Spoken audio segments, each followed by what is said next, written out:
ವಿದ್ಯಾರ್ಥಿಗಳೇ ಶುಭೋದಯ. 10ನೇ ತರಗತಿಯವರಿಗೆ ಇವತ್ತು ಯುದ್ಧ ಎಂಬ ಗದ್ಯ ಪಾಠದ ಮುಂದುವರೆದ ಭಾಗ ನೋಡೋಣ ಮಕ್ಕಳೇ. ಹಿಂದಿನ ತರಗತಿಯಲ್ಲಿ ನಾವು ಈಗಾಗಲೇ ವೈದ್ಯನಾದಂಥ ರಾಹಿಲನು ಆ ಒಬ್ಬ ಅಜ್ಜಿಯ ಮನೆಗೆ ಬಂದಿರ್ತಾನೆ. ಅಜ್ಜಿಯ ಮನೆಯಲ್ಲಿ ರೋದನ ಕಿರುಚಾಟ ಕಳಿಸ್ತಾ ಇರುವಂತಹ ಸಮಯದಲ್ಲಿ ತನಗೂ ಕೂಡ ಎಲ್ಲಾದರೂ ಆಶ್ರಯ ಪಡಿಬೇಕು ಅನ್ನೋದು ಕೂಡ ಇದ್ದಿರ್ತದೆ. ಹಾಗಾಗಿ ಆ ಶಬ್ದ ಕಿರುಚಾಟದ ಶಬ್ದವನ್ನು ಕೇಳಿ ಸಹಾಯ ಮಾಡಬೇಕು ಅಂತೇಳಿ ಆ ವೈದ್ಯರಾದಂಥ ರಾಯನನ್ನು ಮುದುಕಿಯ ಮನೆಗೆ ಹೋಗ್ತಾ ಇರ್ತಾನೆ. ಅವ್ರ ಜೊತೆಗೆ ಮಾತಾಡ್ತಾ ಇರ್ತಾನೆ. ಯಾರನ್ನಾದರೂ ಏನಾಗಿದೆ ತನ್ನ ನೋವನ್ನು ಮರೆತು ಕೇಳಿದನು ರಾಹಿಲನು. ಅಂದ್ರೆ ತನಗೇ ನೋವು ಆಗ್ತಾ ಇದೆ, ಯಾರನ್ನ ಏನಾಗಿದೆ ಅನ್ನುವಂಥ ಮಾತು ಕೂಡ ಕೇಳ್ತಾ ಇದ್ದಾನೆ. ಆಗ ಆ ಮುದುಕಿ ಹೇಳ್ತಾ ಇದ್ದಾಳೆ ಆ ಮನೆಯಲ್ಲಿರುವಂಥದ್ದು, ಏನು ಹೇಳಲ್ಲಪ್ಪ, ನನ್ನ ಸೊಸೆ ಹೆರಿಗೆಯ ಬೇರೆ ನಿಂತಿದ್ದಾಳೆ, ಸಂಜೆಯಿಂದಲೇ ನೋವು ಪ್ರಾರಂಭವಾಗಿದೆ. ಅಂದ್ರ ಅವಳ ಒಂದು ಸೊಸೆ ಹೆರಿಗೆಯ ಬೇರೆ ನಿಂತಾ ಇದ್ದಾಳೆ. ಹಾಗಾಗಿ ಆ ಸಮಯದಲ್ಲಿ ನೋವು ಪ್ರಾರಂಭವಾಗಿದೆ. ಡಾಕ್ಟರನ್ನು ಅಥವಾ ಸೂಲಿಗಿತ್ತಿಯನ್ನಾದರೂ ಕರೆಯೋಣ ಎಂದರೆ ಈ ಬಾಬುಗಳು ಬಾಬು ಯಾರಿಗೆ ಬೇಕಾಗಿದೆ ಈ ಯುದ್ಧ, ನನ್ನ ಹುಡುಗಿಗೊಮ್ಮೆ ಹೆರಿಗೆಯಾದರೆ ಸಾಕಾಗಿತ್ತು. ನೋಡಿ, ಈ ಯುದ್ಧದಿಂದ ಆ ಮುದುಕಿ ಕೂಡ ಬಹಳಷ್ಟು ಬೇಜಾರ ತಿರಸ್ಕಾರದಿಂದ ಮಾತಾಡ್ತಾ ಇರ್ತಾಳೆ. ಅಂದ್ರೆ ಆಸ್ಪತ್ರೆಗೆ ಕರ್ಕೊಂಡು ಹೋಗ್ಬೇಕಾದ್ರೆ ಅಥವಾ ಸೂಲಿಗಿತ್ತಿಯನ್ನಾದರೂ ಕೂಡ ಕರ್ಕೊಂಡು ಬರಬೇಕಾದ್ರೆ ಈ ಯಾವಾಗಲೂ ಬಾಬುಗಳು ಬ್ಲಾಕ್ಔಟ್ ನಿಯಮ ಉಂಟಾಗ್ತಾ ಇದೆ. ಹಾಗಾಗಿ ನನ್ನ ಹುಡುಗಿಗೆ ಒಂದ್ಸಲ ಹೆರಿಗೆ ಆದರೆ ಸಾಕಾಗಿತ್ತು, ನಾನು ಏನ್ ಮಾಡಬೇಕು ಗೊತ್ತಾಗ್ತಾ ಇಲ್ಲ ಅನ್ನುವಂಥ ಮಾತು ಕೂಡ ಹೇಳ್ತಾ ಇರ್ತಾಳೆ. ಆಗ ವೈದ್ಯ ಹೇಳ್ತಾ ಇದ್ದಾನೆ, ನಾನೊಬ್ಬ ಡಾಕ್ಟರ್ ಇದ್ದೀನಿ, ನನ್ನನ್ನು ಆ ಕಡೆಯನ್ನು ಪರೀಕ್ಷಿಸಬಹುದಾ ಅನ್ನುವಂಥ ಮಾತು ಕೂಡ ಕೇಳ್ತಾ ಇದ್ದಾನೆ. ಆಗ ಹೌದಾ, ನೋಡಿ ಅವಳಿಗೆ ಒಂದು ರೀತಿ ಭಯ ಗಾಬರಿ ಕೂಡ ಆಗ್ತಾ ಇರ್ತಾನೆ. ಇಂಥ ರಾತ್ರಿ ಹೊತ್ತಿನಲ್ಲಿ ಯಾರು ಏನು ಅನ್ನೋದು ಕೂಡ ಅವಳಿಗೆ ಪ್ರಶ್ನೆ ಮಾಡ್ತಾ ಇರ್ತಾನೆ. ಹಾಗಾಗಿ ಮುದುಕಿಯ ಭಯ ಸಂದೇಹಗಳೆಲ್ಲ ಒಂದೇ ಬಾರಿಗೆ ನಿವಾರಣೆಯಾದಂತೆ ಕಂಡಿತು. ಅಂದ್ರೆ ಅವಳಿಗೆ ಸ್ವಲ್ಪ ಏನೋ ಭಯ ಮತ್ತು ಸ್ವಲ್ಪ ಸಂದೇಹ ಇತ್ತಲ್ಲ, ಒಂದೇ ಸಲನೇ ಅವರಿಗೆ ನಿವಾರಣೆ ಆದಂತ ಆಗ್ತಾ ಇದೆ. ಅಲ್ಲಾಹುವೇ ನಿಮ್ಮನ್ನು ನನ್ನ ಬಳಿಗೆ ಕಳಿಸಿದೆಂದು ತೋರುತ್ತದೆ, ಆ ಭಗವಂತನೇ ನನ್ನ ಹತ್ರ ನಿಮ್ಮ ರೂಪದಲ್ಲಿ ಕಳಿಸಿರಬಹುದು ಅಂತ ಕೂಡ ಅಜ್ಜಿ ಹೇಳ್ತಾಳೆ. ಆದ್ರೆ ನೀನು ತುಂಬಾ ಬಲಿದ್ದೆ, ನೀನು ಬಹಳಷ್ಟು ಆಯಾಸ ಆಗಿದೆಪ್ಪ ನಿನಗೆ ಅಂತ ಕೂಡ ಹೇಳ್ತಾ ಇದ್ದಾಳೆ. ನೀರಲ್ಲಿ ಒದ್ದೆಯಾಗಿದ್ದೆ, ಇರು ನನ್ನ ಮಗನ ಬಟ್ಟೆ ತಂದು ಕೊಡುವೆ ಎನ್ನುತ್ತಾ ಒಳ ಹೋಗಿ ಆತನಿಗೆ ತನ್ನ ಮಗನ ಬಟ್ಟೆಯನ್ನು ತಂದಿಟ್ಟಳು. ಆತನು ಕುಳಿತಲ್ಲೇ ಬಟ್ಟೆ ಬದಲಾಯಿಸುವುದನ್ನು ಕಂಡಳು. ನೋಡಿ, ಆ ರಾಯಿಲ್ ಏನ್ ಮಾಡ್ತಾ ಇರ್ತಾನೆ, ಅಜ್ಜಿ ಒಳಗಡೆ ರೂಮ್ನಲ್ಲಿ ಹೋಗಿ ತನ್ನ ಮಗನ ಬಟ್ಟೆಯನ್ನು ಕೂಡ ಅವರಿಗೆ ತಂದು ಕೊಡ್ತಾ ಇದ್ದಾಳೆ. ಆ ರಾಯಿಲಿ, ನೋಡಪ್ಪ ನೀನು ಒದ್ದೆಯಾಗಿದೆ, ಮೈ ಕೆಸ್ಕೊಂಡು ಬಂದಿದೆ, ಆಯಾಸವಾಗಿದೆ, ಫಸ್ಟ್ ಏನ್ ಮಾಡು, ಈ ನನ್ನ ಮಗನ ಬಟ್ಟೆ ಹಾಕೋ, ಬದಲಾಯಿಸ್ಕೋ ಅಂತ ಹೇಳ್ತಾ ಇದ್ದಾಳೆ. ಆಗ ಆ ವೈದ್ಯ ಏನ್ ಮಾಡ್ತಾ ಇದ್ದಾನೆ, ಕೂತ್ಕೊಂಡಲ್ಲೇ ತನ್ನ ಬಟ್ಟೆ ಬದಲಾಯಿಸ್ಕೊತಾ ಇದ್ದಾನೆ. ಯಾಕಂದ್ರೆ ನಡೆಯಕ್ಕಾಗ್ತಾ ಇಲ್ಲ, ನಿಲ್ಲಕ್ಕಾಗ್ತಾ ಇಲ್ಲ, ಕಾಲು ನೋವಾಗಿತ್ತು. ಹಾಗಾಗಿ ಯಾಕೆ ಎದ್ದು ನಿಲ್ಲಾಗುತ್ತಿಲ್ಲವೇ ಎಂದು ಕೇಳಿದಳು. ನೋಡಿ, ಕಾಲು ನೋವಾಗಿತ್ತಲ್ಲ, ಕೂತ್ಕೊಂಡೇ ಬಟ್ಟೆ ಹಾಕ್ತಾ ಇರ್ತಾನೆ ಅವನು. ಅವರ ಮುದುಕಿ ಕೇಳ್ತಾಳೆ, ಯಾಕಪ್ಪ ನೀವು ಎದ್ದು ನಿಲ್ಲಕ್ಕಾಗ್ತಾ ಇಲ್ಲ ಅಂತ ಕೂಡ ಕೇಳ್ತಾ ಇದ್ದಾಳೆ. ಆಗ ಕಾಲಿಗೆ ಸ್ವಲ್ಪ ಪೆಟ್ಟಾಗಿದೆ, ಅದನ್ನು ಆಮೇಲೆ ನೋಡುವ, ಈಗ ನಿಮ್ಮ ಸೊಸೆಯನ್ನು ತೋರಿಸಿ ಎಂದನು. ನೋಡಿ, ವೈದ್ಯ ತನ್ನ ಕಾಲಿಗೆ ನೋವಾಗ್ಯ, ತಾವು ಯಕ್ಷಣೆಯಲ್ಲಿ ಮಾಡಬಹುದಾಗಿತ್ತು, ಆ ಕಾಲಿಗೆ ಒಂದು ಟ್ರೀಟ್ಮೆಂಟ್ ಕೊಡಬಹುದಾಗಿತ್ತು. ತನ್ನ ಕಾಲನ್ನು ನೋವು ಮರೆತು ಆಗ ಇನ್ನೊಬ್ಬರಿಗೆ ಸಹಾಯ ಮಾಡ್ತಾ ಇದ್ದಾನೆ. ಇದು ನಿಜವಾದಂತಹ ಡಾಕ್ಟರ್ ಇರುವಂತಹ ಕೆಲಸ ಅನ್ನುವಂಥದ್ದು. ಅವರ ಸೇವೆ ನಾವು ಮೆಚ್ಚಲೇಬೇಕಾಗ್ತಾ ಇದೆ. ಈಗಿನ ಕಾಲದಲ್ಲಿ ಕೆಲವು ವೈದ್ಯರು ನೋಡ್ತಾ ಇದ್ದೀವಿ, ಬರೀ ಹಣಕಾಸಿಗಾಗಿ ಇವೆಲ್ಲ ಮಾಡ್ತಾ ಇರ್ತಾರೆ. ಹಾಗಾಗಿ ಇಲ್ಲಿ ಆ ತನ್ನ ಸೇವೆ ಎಂಥದ್ದು ಮುಖ್ಯ ಅನ್ನೋದು ಡಾಕ್ಟರ್ಗೆ ಗೊತ್ತಾಗಬೇಕಾಗ್ತಾ ಇದೆ.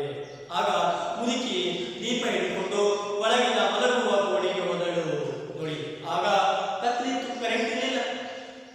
ಕೈಯಲ್ಲಿ ಸಣ್ಣ ದೀಪ ಹಿಡ್ಕೊಂಡು ಆ ಒಳಗಡೆ ಇರುವಂತ ಮಲಗುವ ಕೋಣೆಗೆ, ಬೆಡ್ರೂಮ್ ಅಂತೀವಲ್ಲ, ಅಲ್ಲಿ ಹೋಗ್ತಾ ಇದ್ದಾಳೆ. ಆತನು ತೆವಳುತ್ತಾ ಕಾಲೆಳೆಯುತ್ತಾ ಮುದುಕಿಯನ್ನು ಹಿಂಬಾಲಿಸಿದನು. ಅಲ್ಲಿನ ಮಂದ ಬೆಳಕಿನಲ್ಲಿ ನರಳುತ್ತಿದ್ದ ಆಕೆಯನ್ನು ದಿಟ್ಟಿಸಿ. ನೋಡಿ, ಅವಾಗ ಅವನು ಹಾಗೆ ಕಾಲೆಳೆಯುತ್ತಾ ಮುದುಕಿಯ ಹಿಂಗಡೆನೇ ಹೋಗ್ತಾ ಇದ್ದಾನ ಆ ಕೋಣೆಯ ಒಳಗಡೆ. ಆಗ ಮಂದ ಬೆಳಕಿನಲ್ಲಿ ಆಗ ದಿಟ್ಟಿಸಿ ನೋಡ್ತಾ ಇರ್ತಾನೆ. ಆಗಿಸ್ಕೊಳ್ತಾನೆ, ನಾನಾಕೆಯನ್ನು ಪರೀಕ್ಷಿಸಿವೆ, ನೀವು ಬಿಸಿನೀರು ಸಿದ್ಧಪಡಿಸಿ ಎಂದು ಮುದುಕಿಯನ್ನು ಕಳುಹಿಸಿ ಮಲಗಿದ್ದ ಆಕೆಯನ್ನು ಪರೀಕ್ಷಿಸತೊಡಗಿದನು. ನೋಡಿ, ಅವನು ಹೇಳ್ತಾನೆ, ನಾನು ಅವಳನ್ನು ಪರೀಕ್ಷಿಸ್ತೀನಮ್ಮ, ಹಾಗಾಗಿ ನೀವು ಬಿಸಿನೀರು ಸಿದ್ಧಪಡಿಸಿರಿ. ಅಂದ್ರೆ ಯಾವುದೇ ಒಂದು ವೈದ್ಯ ಸಾಮಾನ್ಯವಾಗಿ ಇಲ್ಲಿ ಬಿಸಿನೀರು ಇಂಜೆಕ್ಷನ್ ಮಾಡಬೇಕು ಎಲ್ಲ ಬೇಕಾಗ್ತಾ ಇದೆ. ಹಾಗಾಗಿ ಈ ಬಿಸಿನೀರು ಕಾಸ್ರಮ್ಮ, ನಾನು ಅವಳನ್ನು ಪರೀಕ್ಷೆ ಮಾಡ್ತೀನಿ ಅಂತ ಹೇಳ್ತಾ ಇದ್ದಾನೆ. ಆಗ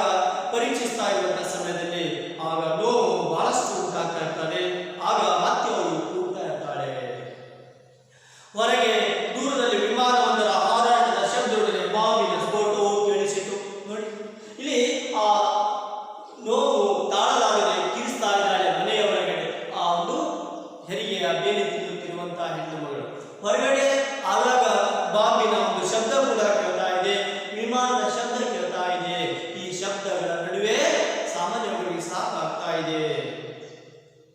ಜೀವಿಯೊಂದನ್ನು ಜೀವ ಸಹಿತ ಹೊರಹಾಕಲು ಈ ಹೆಣ್ಣು ಮಗಳು ತನ್ನ ಜೀವವನ್ನೇ ಪಣಕ್ಕಿಟ್ಟಿದ್ದಾಳೆ. ನೋಡಿ, ಅಂದ್ರ ಒಂದು ಜೀವಿಗೆ ಹೊರ ಹಾಕಬೇಕು ಅಂತೇಳಿ, ಜೀವ ಉಳಿಸಬೇಕು ಅಂತೇಳಿ ಆ ಮಹಿಳೆ, ಹೆಣ್ಣು ಮಗಳು ತನ್ನ ಜೀವವೇ ಪಣಕ್ಕಿಟ್ಟಿದ್ದಾಳೆ. ತಾನೇ ಸಾವು ಬದುಕಿನ ಮಧ್ಯದಲ್ಲಿ ಹೋರಾಡ್ತಾ ಇದ್ದಾಳೆ. ಹೊರಗೆ ಯುದ್ಧದ ಹೆಸರಿನಲ್ಲಿ ಮನುಷ್ಯ ಜೀವಿಗಳ ಸಾಮೂಹಿಕ ಕೊಲೆಯಾಗುತ್ತಿದೆ. ಈ 4 ಕೋಣೆಗಳ ಮಧ್ಯದಲ್ಲಿ ಆ ಒಂದು ಜೀವ ಇನ್ನೊಂದು ಜೀವಕ್ಕೆ ಬದುಕಬೇಕಂತ ಹೇಳ್ತಾ ಇದ್ದಾಳೆ.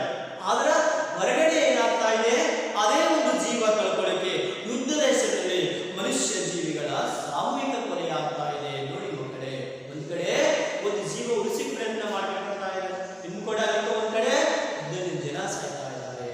ಹೇಗೆ ರಾಯನನ್ನು ತಲೆ ಕೊಡವಿಕೊಂಡನು. ಅಯ್ಯೋ, ಏನ್ ಮಾಡಬೇಕು ಅಂತ ಅವನಿಗೆ ತಲೆ ಕೊಡವಿಕೊಳ್ತಾ ಇದ್ದಾನೆ. ಆಕೆಗೆ ಸುಲಭವಾಗಿ ಹೆರಿಗೆಯಾಗಲು ಸಾಧ್ಯವಿಲ್ಲೆಂಬುದು ಆತನಿಗೆ ಮತ್ತಟ್ಟಾಯಿತು.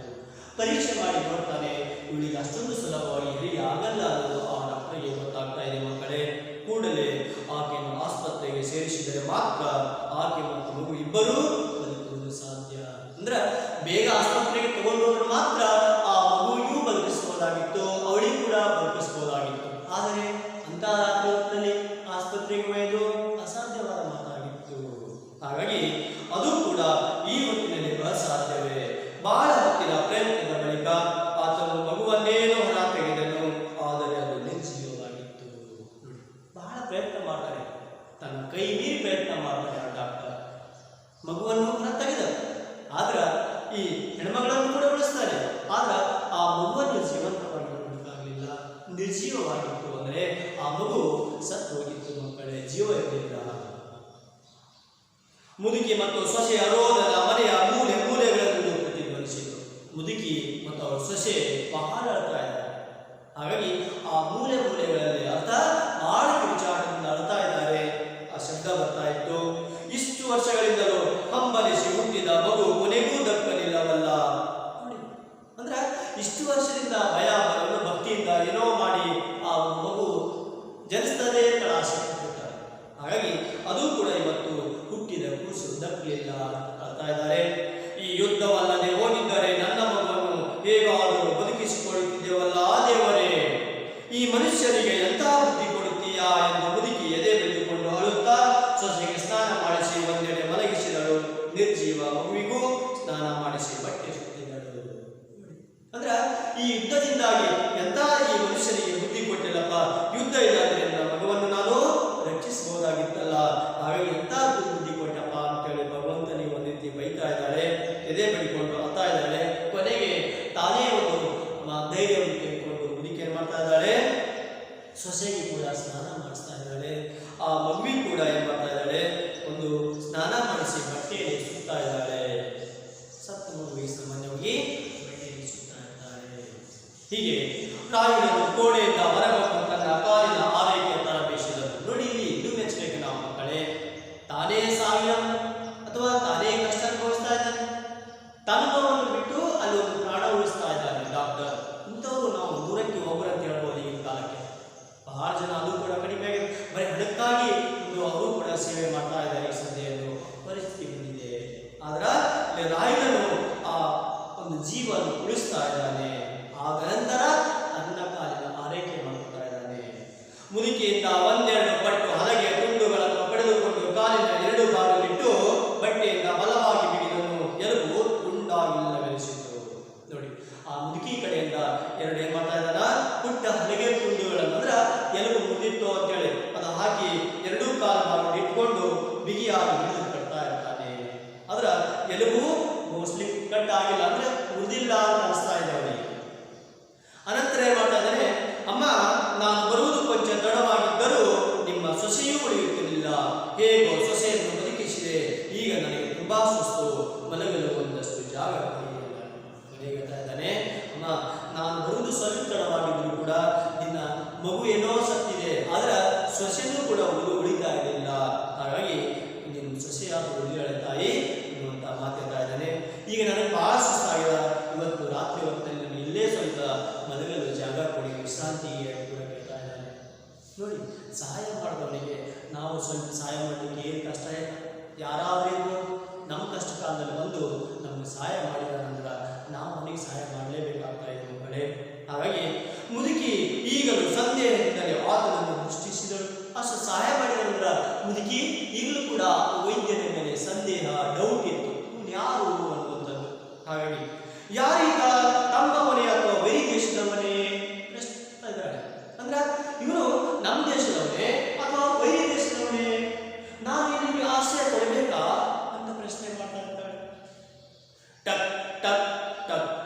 ಪುನಃ ಶಬ್ದ ಜೊತೆಯಲ್ಲೇ ಯಾರದು ಒಳಗೆ ಬಾಗಿಲು ತೆಗೆಯಿರಿ ಎಂಬ ಅಧಿಕಾರವಾಣಿ.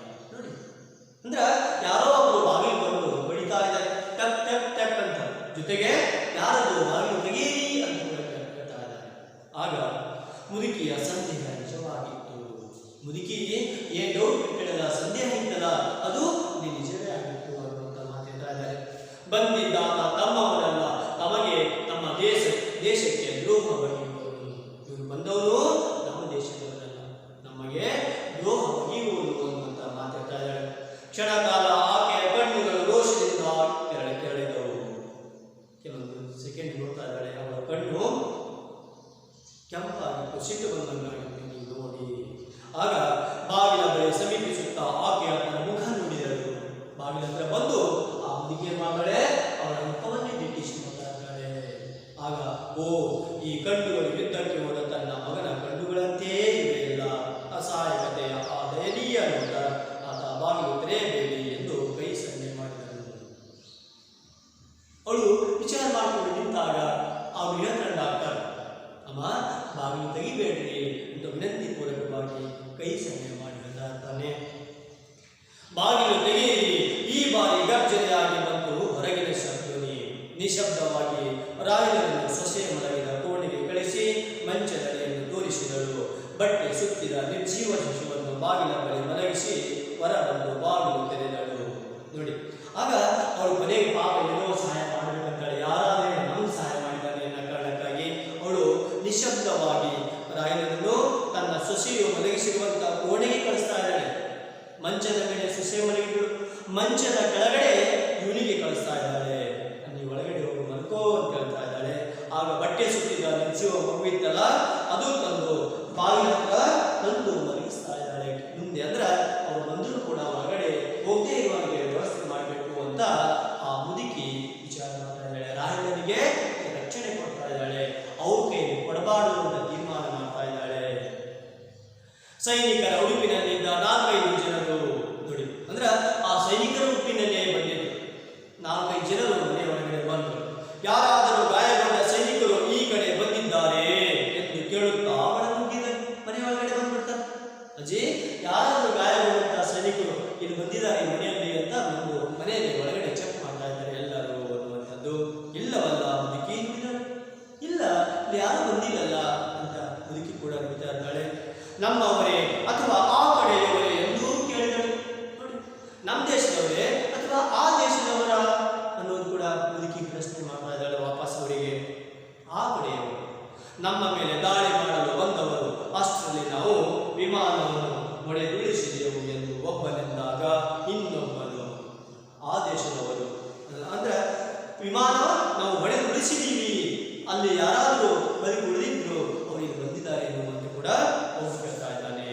ಆಗ ಇನ್ನೊಬ್ಬ ಹೇಳ್ತಾ ಇದ್ದಾನೆ, ಸಾರ್ ಅದರಲ್ಲಿದ್ದವರು ಬದುಕಿರಲಾರರು. 4-5 ಜನ ಇದ್ರಲ್ಲ, ಅದರಲ್ಲೇ ಒಬ್ಬ ಹೇಳ್ತಾನೆ, ಸರ್ ಅಲ್ಲಿ ಇದ್ದವರು ನಿಜವಾಗಿ ಕೂಡ ಬದುಕಿ ಉಳಿಯಲ್ಲ, ಅಷ್ಟು ಮೇಲಿಂದ ಯಾರು ಕೂಡ ಉಳಿಯಲ್ಲ ಅನ್ನೋ ಮಾತು ಹೇಳ್ತಾನೆ. ಈ ನದಿಯಲ್ಲಿ ಬಿದ್ದರೂ ಬದುಕುವ ಸಾಧ್ಯತೆ ಇಲ್ಲ, ನಾವು ಈ ಕತ್ತಲ್ಲಿ ವ್ಯರ್ಥ ಪ್ರಯತ್ನ ಮಾಡಬೇಕಷ್ಟೇ ಎಂದನು. ನೋಡಿ, ಅಂದ್ರೆ ಒಂದ್ ವೇಳೆ ಆ ವಿಮಾನದಿಂದ ಬಿದ್ದವರು ಈ ನದಿಯಲ್ಲಿ ಬಿದ್ದ್ರ ನೀರಲ್ಲಿ ಕೂಡ ಬರೋದಕ್ಕೆ ಸಾಧ್ಯ ಇಲ್ಲ. ನಾವು ಸುಮ್ಮನೆ ಇಂಥ ರಾತ್ರಿ ಹೊತ್ತಿನಲ್ಲಿ ಯಾರು ಹುಡುಕಾಡ್ಬೇಕು ಸರ್, ಯಾರು ಸಿಗಲ್ಲ ಅನ್ನುವಂಥ ಮಾತು ಇನ್ನೊಬ್ರು ಹೇಳ್ತಾ ಇದ್ದಾರೆ. ಆದರೂ ಈ ಮನೆಯಲ್ಲೊಮ್ಮೆ ನೋಡಿ ಬಿಡಿ ಅಪ್ಪಣೆ ಕೊಟ್ಟನಾತ. ಅವ್ರ ಮೇಲಾಧಿಕಾರಿ ಮಾಡ್ತಾನ, ಈ ಮನೆಯಲ್ಲಿ ಒಂದ್ಸಲ ಚೆಕ್ ಮಾಡಿಬಿಡ್ರಿ ಅಂತ ಕೂಡ ಆರ್ಡರ್ ಮಾಡ್ತಾ ಇದ್ದಾನೆ. ಉಳಿದವರು ಒಳ ಹೊಕ್ಕರು ಮುದುಕಿ ಅಡುತ್ತಾ ಬೇರೆಯವರಿಗೆ ಮಾತ್ರ ಒಳಗಡೆ ಚೆಕ್ ಮಾಡ್ತಾ ಇದ್ದಾರೆ, ಯಾರಾದರೂ ಮನುಷ್ಯರಿದ್ದಾರೋ ಅನ್ನುವಂಥದ್ದು. ಅದೇ ಸಮಯದಲ್ಲಿ ಮುದುಕಿ ಅಳ್ತಾ ಇದ್ದಾಳೆ. ನೋಡಿ ಏನು ಹೇಳ್ತಾ ಇದ್ದಾರೆ, ನೋಡಿ ನನ್ನ ಮೊಮ್ಮಗುವಿನ ಹೆಣವಿದೆ, ಅದನ್ನು ನೋಡಿ. ಈ ಯುದ್ಧ ನನ್ನ ಮಗುವ ಮೊಮ್ಮಗುವನ್ನು ಉಳಿಸಲಿಲ್ಲವಲ್ಲ, ಯಾರಿಗಾಗಿ ಯಾತಕ್ಕಾಗಿ ಈ ಯುದ್ಧ ಅದನ್ನಾದರೂ ಹೇಳಿರಲ್ಲ ಎನ್ನುತ್ತಾ ಆ ನಿರ್ಜೀವ ಶಿಶುವಿನ ಬಳಿ ಕುಳಿತು ಮತ್ತೊಮ್ಮೆ ಎದೆ ಬೆಳೆದುಕೊಂಡು ಅಳತೊಡಗಿದಳು. ಇವನು ವೈರಿ ದೇಶದವರೇ ಇದ್ರೂ ಕೂಡ ಇವನಿಗೆ ನಾನು ರಕ್ಷಣೆ ಮಾಡಬೇಕು, ಅವ್ರ ಕೈಯಲ್ಲಿ ಕೊಡಬಾರದು ಅಂತ ತೀರ್ಮಾನ ಮಾಡ್ತಾ ಇದ್ದಾಳೆ ಮಕ್ಕಳೇ. ಯಾಕಂದ್ರೆ ನಮಗೆ ಸಹಾಯ ಮಾಡಿದವರಿಗೆ ನಾವು ಸಹಾಯ ಮಾಡಬೇಕು ಅನ್ನೋದು ನಾವು ತಿಳಿಬೇಕಾಗ್ತಾ ಇದೆ. ಅದಕ್ಕೆ ಅವಳು ಏನ್ ವಿಚಾರ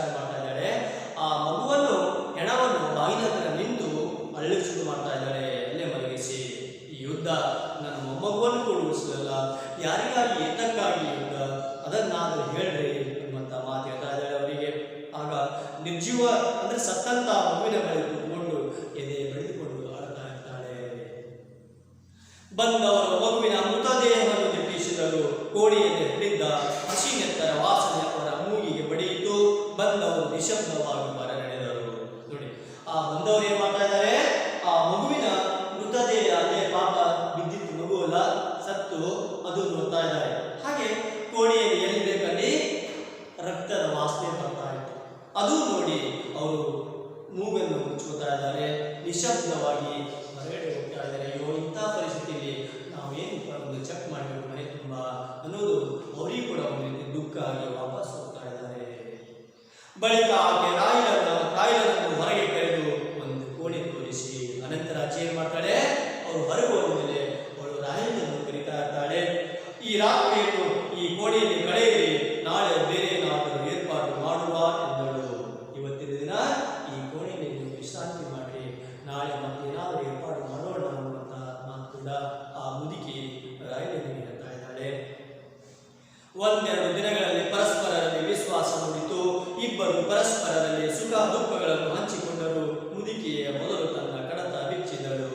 ನೋಡಿ, ಒಂದೆರಡು ದಿನ ಆ ವೈದ್ಯ ರಾಯಲನು ಈ ಮುದುಕಿಯ ಮನೆಯಲ್ಲಿ ಇರ್ತಾನೆ. ಹಾಗಾಗಿ ಅವರಿಗೆ ಊಟ ಉಪಚಾರ ಕೂಡ ಅಜ್ಜಿ ಮಾಡ್ತಾ ಇರ್ತಾಳೆ. ಅವರಲ್ಲಿಬ್ಬರಲ್ಲಿ ವಿಶ್ವಾಸ ನೋಡ್ತಾ ಇದೆ. ಏನೋ ಸುಖ ದುಃಖವನ್ನು ಹಂಚಿಕೊಂಡ್ರು, ಮಾತಾವು ಎಲ್ಲ ಇರ್ತಾ ಇದ್ದಾರೆ. ಆಗ ಮುದುಕಿ ತನ್ನ ಕತೆ ಜೀವನ ಚರಿತ್ರೆ ಏನಾಗಿದ್ದೆಲ್ಲ ಇಲ್ಲಿ ರಾಯಲನ ಮುಂದೆ ಹೇಳ್ತಾ ಇರ್ತಾಳೆ. ನೋಡಪ್ಪ, ನಾನು ಈ ಊರಿಗೆ ಬಂದು 50 ವರ್ಷಗಳಾದರೂ ಆಗಿರಬಹುದು. ಅಜ್ಜಿ ಹೇಳ್ತಾ ಇದ್ದಾಳೆ, ನೋಡು, ಈ ಊರಿಗೆ ಬಂದು ನಾನು ಸುಮಾರು 50 ವರ್ಷಗಳಾಗಿದೆ. ಮದುವೆಯಾಗಿ ನವ ವಧುವಾಗಿ ಈ ಊರನ್ನು ಪ್ರವೇಶಿಸಿದೆ. ನೋಡಿ, ಹೆಣ್ಮಕ್ಳ ಜೀವನನೇ ಒಂದು ರೀತಿ, ಹುಟ್ಟಿದ ಮನೆ ಒಂದು, ಕೊಟ್ಟಿದ ಮನೆ ಇನ್ನೊಂದು ಅಂತ ಹೇಳ್ತಾರೆ. ಹಾಗಾಗಿ ಈ ಮುದುಕಿ ಕೂಡ ಹೇಳ್ತಾ ಇದ್ದಾಳೆ, ನಾನು ನವ ವಧುವಾಗಿ ಈ ಊರನ್ನು ಬಂದೆ. ಸುಮಾರು 50 ವರ್ಷಗಳಾಯಿತು ನನ್ನ ಮದುವೆಯಾಗಿ. ಕೆಲವು ಕಾಲ ನೆಮ್ಮದಿಯಿಂದಲೇ ಇದ್ದೆವು. ಜಮೀನು ಆಸ್ತಿ ನಮಗೆ ಸಾಕಾಗುವಷ್ಟಿತ್ತು. ನಾವೇನು ಬಡವರೇನಿಲ್ಲ, ಶ್ರೀಮಂತರೇ ಇದ್ದೀವಿ, ಜಮೀನು ಬಹಳಷ್ಟು ಇತ್ತು ಅನ್ನುವಂಥ ಮಾತು ಕೂಡ ಹೇಳ್ತಾ ಇರ್ತಾಳೆ. ಈಗಲೂ ಇದೆ ಅಲ್ಲೋ, ಈಗಲೂ ಆಸ್ತಿ ಇದೆ, ಕಮ್ಮಿ ಇಲ್ಲ. ಆದರೆ ನೆಮ್ಮದಿಯಿಂದ ಬದುಕಲು ಈ ಜನ ಬಿಡಬೇಕಲ್ಲ. ಯುದ್ಧ ಒಂದು ಯುದ್ಧ, ತಿರಸ್ಕಾರದಿಂದ ನುದ್ದಳು ಮುದುಕಿ. ನೋಡಿ, ನಾವೇನು ಒಂದು ಬಡವರಲ್ಲ, ಆಸ್ತಿ ಇದೆ, ಎಲ್ಲ ಇದೆ, ಆದ್ರೆ ಜನ ಬದುಕು ಬಿಡ್ತಾ ಇಲ್ಲ. ಯುದ್ಧ ಅಂತ ಯಾರಿಗೆ ಬೇಕು ಯುದ್ಧ ಅಂತ ಅಜ್ಜಿ ತಿರಸ್ಕಾರವಾಗಿ ಆ ಯುದ್ಧದ ಬಗ್ಗೆ ಬಿಡ್ತಾ ಇರ್ತಾಳೆ. ಆಗಲೂ ಯುದ್ಧವಾಗಿತ್ತು ಅಜ್ಜಿ? ರಾಯಲು ಕೇಳಿದನು. ರಾಯಲ ಅಜ್ಜಿ ಆಗಲೂ ಕೂಡ ಒಂದ್ಸಲ ಯುದ್ಧ ಆಗಿತ್ತಾ ಅಂತ ಪ್ರಶ್ನೆ ಮಾಡ್ತಾ ಇರ್ತಾನೆ. ಆಗ ಈ ಊರು ಈ ದೇಶದವರ ಆ ದೇಶದವರ ಕೈಯಲ್ಲಿತ್ತು. ಹೌದಪ್ಪ, ಆವಾಗ ಈ ಊರು ಆ ವೈರಿ ದೇಶದವರ ಕಡೆಗಿತ್ತು ಅನ್ನುವಂಥ ಮಾತಾಡ್ತಾ ಇದ್ದಾರೆ. ಅವರ ಧರ್ಮ ಬೇರೆ, ನಮ್ಮ ಧರ್ಮ ಬೇರೆ ಎಂಬ ಕಾರಣಕ್ಕೆ ಆಗ ಯುದ್ಧ ಮಾಡಿದರು. ನಮ್ಮ ಧರ್ಮ ಬೇರೆ, ಆ ದೇಶದ ಧರ್ಮ ಬೇರೆ. ಈಗ ನಾವು ಅಂತೀವಿ ಭಾರತ ಪಾಕಿಸ್ತಾನ ಮಧ್ಯೆ ಯುದ್ಧ ನಡೀತಾ ಇರ್ತದೆ, ಚೈನಾ ದೇಶದ ಮಧ್ಯೆ ಯುದ್ಧ ನಡೀತಾ ಇರ್ತದೆ, ಅಥವಾ ನಡೆಯುವಂತಹ ಸಂಭವ ಇದೆ. ಹಲವಾರು ಸಲ ಪಾಕಿಸ್ತಾನ ಜೊತೆ ಕೂಡ ಆಗಿರ್ತದೆ. ಹೀಗೆ ಧರ್ಮ ಬೇರೆ ಅನ್ನೋ ಕಾರಣಕ್ಕಾಗಿ ಯುದ್ಧ ನಡೀತಾ ಇದೆ ಎನ್ನುವಂತ ಮಾತು ಹೇಳ್ತಾ ಇದ್ದಾರೆ. ಸಾವಿರ ಗಟ್ಟಲೆಯಲ್ಲಿ ಜನರು ಪ್ರಾಣ ತೆತ್ತ ಬಳಿಕ ಯುದ್ಧ ನಿಂತು ಈ ಊರು ಈ ದೇಶಕ್ಕೆ ಸೇರಿತು.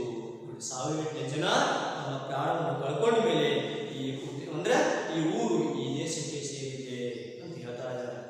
ಕೈ ಬದಲಾಯಿಸಿತು, ಆದರೇನು ನಮ್ಮ ಬದುಕಿನಲ್ಲಿ ಏನಾದರೂ ವ್ಯತ್ಯಾಸವಾಗಿದೆಯೇ? ಯುದ್ಧ ಆಯಿತು, ಈ ಊರು ಈ ದೇಶಕ್ಕೆ ಸೇರಿತು, ಆದ್ರೆ ನಮ್ಮ ಜೀವನದಲ್ಲಿ ಏನಾದರೂ, ನಮ್ಮ ಬದುಕಿನಲ್ಲಿ ಏನಾದರೂ ವ್ಯತ್ಯಾಸ ಆಗಿದೆಯೇ? ಯುದ್ಧದಿಂದ ಏನು ಸಾಧ್ಯ ಇಲ್ಲ ಅನ್ನುವಂಥ ಮಾತು ಹೇಳ್ತಾ ಇದ್ದಾಳೆ. ನಾವು ಬೆರಳಿಸಿ ದುಡಿದದ್ದನ್ನು ಈ ಜನರು ಹಲವು ಹೆಸರು ಹೇಳಿ, ಹಲವು ಕಾರಣ ನೀಡಿ ದೋಚಿಕೊಂಡು ಹೋಗುತ್ತಾರೆ. ನಾವು ಕಷ್ಟಪಟ್ಟು ದುಡಿದಿದ್ದು ಈ ಜನ ಯಾವುದೋ ಹೆಸರು ಏನೋ ಮಾಡಿ ಅದು ಹಚ್ಕೊಂಡು ಹೋಗ್ತಾ ಇರ್ತಾರೆ. ದುಡಿದದ್ದನ್ನೇ ಕೊಂಡು ಹೋದರೆ ಹಾಳಾಗಲಿ ಎಂದು ಸುಮ್ಮನಿರಬಹುದಾಗಿತ್ತು. ನೋಡಿ, ನಾವು ದುಡಿದಿದ್ದು, ಕಷ್ಟಪಟ್ಟು ದುಡಿದಿದ್ದು ಹಣ ಸಂಪತ್ತು ಹಚ್ಕೊಂಡು ಹೋದರೆ ಸಾಕಾಗಿತ್ತು ಅನ್ನೋದಾಗಿತ್ತು. ಆದ್ರೆ ಮನೆಯ ಮಕ್ಕಳನ್ನು ಯುದ್ಧಕ್ಕೆ ಕರೆದೊಯ್ಯುತ್ತಾರಲ್ಲ, ಮನೆ ಮಕ್ಕಳನ್ನು ಕೂಡ ಯುದ್ಧಕ್ಕೆ ಒತ್ತಾಯವಾಗಿ ಕೂಡ ಕರ್ಕೊಂಡು ಹೋಗ್ತಾ ಇದ್ದಾರಲ್ಲ, ಇವರ ಮನೆ ಹಾಳಾಗ ನೆಲಕ್ಕೆ ಕೈ ಬಡಿಯುವ ಸತೀಶ್ವರ ಮುದುಕಿ. ಮನೆ ಹಾಳಾಗ ಯುದ್ಧದ ಬಗ್ಗೆ ಮುದುಕಿ ಶಾಪ ಆಗ್ತಾ ಇರ್ತಾಳೆ. ಆಗ ನಿಮ್ಮ ಮಗನಲ್ಲಿದ್ದಾನಮ್ಮ ರಾಯಲು ಕೇಳಿದನು. ಅಂದ್ರ ರಾಯಲಿಗೆ ಮಗನ ವಿಚಾರ ಕೇಳ್ತಾಳೆ, ಮಗ ಈಗ ಎಲ್ಲಿದ್ದಾನೆ ಅನ್ನುವಂತ ಮಾತು ಕೂಡ ಕೇಳ್ತಾ ಇದ್ದಾಳೆ. ಯುದ್ಧಕ್ಕೆ ಹೋಗಿದ್ದಾನೆ, ನನ್ನ ಮಗನಿನ್ನೂ ಚಿಕ್ಕ ಹುಡುಗನಾಗಿದ್ದಾಗ ಯುದ್ಧಕ್ಕೆ ಹೋದ, ಅವನ ತಂದೆ ಹಿಂತಿರುಗಲಿಲ್ಲ. ನೋಡಿ, ನನ್ನ ಮಗ ಕೂಡ ಯುದ್ಧಕ್ಕೆ ಹೋಗಿದ್ದಾನೆ ಅನ್ನುವಂತ ಮಾತಾಡ್ತಾಳೆ. ಹಾಗೆ ಯುದ್ಧಕ್ಕೆ ಹೋದ ಅವರ ತಂದೆ. ಅಂದ್ರ ನನ್ನ ಮಗ ಸಣ್ಣವನಿದ್ದಾಗಲೇ ಅವರ ತಂದೆ ಯುದ್ಧಕ್ಕೆ ಹೋಗಿದ್ದ ಅನ್ನುವಂತ ಮಾತಾಡ್ತಾರೆ. ಎದೆ ತುಂಬಾ ಬೂದಿ ಮುಚ್ಚಿದ ಕೆಂಡ, ಎದೆಯ ಗಾಯ ಇಂದಿಗೂ ಇದೆ. ನೋಡು, ಎಲ್ಲಾ ದುಃಖ ನುಂಗಿಕೊಂಡು ಮಗನನ್ನು ಸಾಕಿಸಲಾಗಿದೆ. ತಂದೆ ಹೋದವರು ಬರಲಿಲ್ಲ, ಮಗನನ್ನು ಹೇಗೋ ಮಾಡಿ ಬದುಕಿಸಿದೆ ಅನ್ನುವಂತ ಮಾತಾಡ್ತಾ ಇದ್ದಾಳೆ. ಮದುವೆಯನ್ನೂ ಮಾಡಿದೆ, ಮುಂದೆ ಮಗನ ಮದುವೆ ಕೂಡ ಮಾಡಿದೆ. ಈಗ 5-6 ವರ್ಷಗಳ ಬಳಿಕ ಸೊಸೆ ಗರ್ಭಿಣಿಯಾದಳು. ಮದುವೆ ಆಗಿ 5-6 ವರ್ಷ ಆದ್ಮೇಲೆ ಮಗು ಸೊಸೆ ಗರ್ಭಿಣಿಯಾಗಿದ್ದಾಳೆ. ಒಳ್ಳೆ ಮೊಮ್ಮಗಿದ್ರೆ ಅದು ನೋಡ್ಕೊಂಡು ಸಂತೋಷವಾಗಿ ಕಾಲ ಕಳಿಬೇಕಂತೆ ಅನ್ನುವಂತ ಮಾತಾಡ್ತಾ ಇದ್ದಾಳೆ. ಮನೆಯಲ್ಲೊಂದು ಪುಟ್ಟ ಮಗುವಿನ ಅಳು ಕೇಳಲು ನನ್ನ ಮಗನು ಮುದಿಗಾಲಲ್ಲಿ ನಿಂತು ಕಾಯುತ್ತಿದ್ದನು. ಮಗು ಜನಿಸಬೇಕು, ಮಗು ಬಂದ್ರೆ ಸಂತೋಷವಾಗ್ತದೆ ಅಂತೇಳಿ ನನ್ನ ಮಗ ಕೂಡ ಕಾಯ್ತಾ ಇನ್ನು. ಅಷ್ಟರಲ್ಲಿ ಯುದ್ಧ ಬಂತು. ಅವನೊಮ್ಮೆ ಹಿಂತಿರುಗಿ ಬಂದಿದ್ದರೆ ಸಾಕಾಗಿತ್ತು. ಈ ವಿಷಯ ತಿಳಿದು ಅವನೆಷ್ಟು ಸಂಕಟ ಪಡುತ್ತಾನೋ. ಅಂದ್ರ ಈ ಮಗುವನ್ನು ಕಳ್ಕೊಂಡ್ಮೇಲೆ ನನ್ನ ಮಗ ಬಂದ ಮೇಲೆ ಎಷ್ಟು ಸಂಕಟ ಪಡ್ತಾನೋ, ಎಷ್ಟು ಕಷ್ಟ ಅನುಭವಿಸ್ತಾ ಇದ್ದಾನೋ ಅನ್ನುವಂಥದ್ದು ಅಜ್ಜಿ ರಾಯನಿಗೆ ಹೇಳ್ತಾ ಇದ್ದಾಳೆ. ಕೊನೆಯ ಮಾತನ್ನು ಹೇಳುವಾಗ ಮುದುಕಿಯ ಕಂಠ ಗದ್ಗದವಾಗಿ ಮುಂದೆ ಮಾತೇ ಬರಲಿಲ್ಲ. ಅಂದ್ರ ಕೊನೆಯ ಮಾತು ಹೇಳ್ತಾ ಅಜ್ಜಿಗೆ ಬಹಳ ದುಃಖ ಉಂಟಾಗಿತ್ತು. ಅವಳಿಗೆ ಮಾತೇ ಹೊರಟಲಿಲ್ಲ ಅನ್ನೋದು ಈ ಪಾಠದಲ್ಲಿ ನಾವು ನೋಡಬಹುದಾಗಿದೆ ಮಕ್ಕಳೇ. ಇಷ್ಟು ಈ ಸಂಕ್ಷಿಪ್ತವಾದ ಪಾಠ. ಯುದ್ಧದ ಬಗ್ಗೆ ತಿರಸ್ಕಾರದಿಂದ ಅಜ್ಜಿ ರಾಯನ ಮುಂದೆ ಹೇಳ್ತಾ ಇದ್ದಾಳೆ. ಧನ್ಯವಾದಗಳು.